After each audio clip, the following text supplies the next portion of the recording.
भिवंडी तालुक्यातील सापेगाव परिसरामध्ये असलेल्या YPM या लायटरच्या कंपनीला भीषण आग लागलेली आहे। आपण जर या ठिकाणी पाहिलं तर मोठ्या प्रमाणात ही आग पसरली आणि एकंदरीत शॉर्ट सर्किटनी आग लागली असावी असा अंदाज या ठिकाणी प्राथमिक व्यक्त करण्यात येत आहे।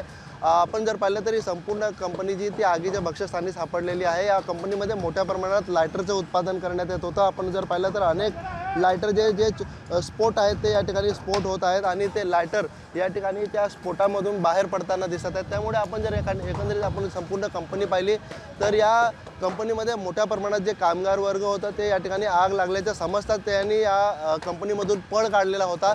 आपण जर पाहिलं आतमध्ये या ठिकाणी तर मोठ्या प्रमाणात जे आग आहे अजून या ठिकाणी भडकलेली आहे। त्यामुळे या आगीवरती नियंत्रण मिळवण्यासाठी अग्निशमन दलाचे कल्याणच्या गाड्या असतील तसेच भिवंडीच्या गाड्या असतील या ठिकाणी दाखल झालेल्या आहेत। मात्र आपण पाहू शकतो की अधूनमधून मोठमोठे स्फोट जे आहेत या ठिकाणी लायटरचे पाहायला मिळते, कारण या ठिकाणी जे गॅस आहे शिवाय ते लायटर्स आहेत त्यांचे स्फोट या ठिकाणी पाहायला मिळत आहेत। या कंपनीमध्ये लायटर बनवणे आणि त्या लायटरमध्ये गॅस भरणे या ठिकाणी संपूर्ण प्रक्रिया केली जात होती। त्यामुळे एकंदरीत यामध्ये आता मोठ्या प्रमाणात जो स्फोट आहे या ठिकाणी पाहायला मिळत आहे। आपण जर पाहिलं या ठिकाणी तर संपूर्ण जे कंपनी आहे ती आगीच्या विळख्यात सापडलेली आहे आणि मोठमोठे स्फोट जे आहेत या ठिकाणी लायटरचे होताना दिसत आहे।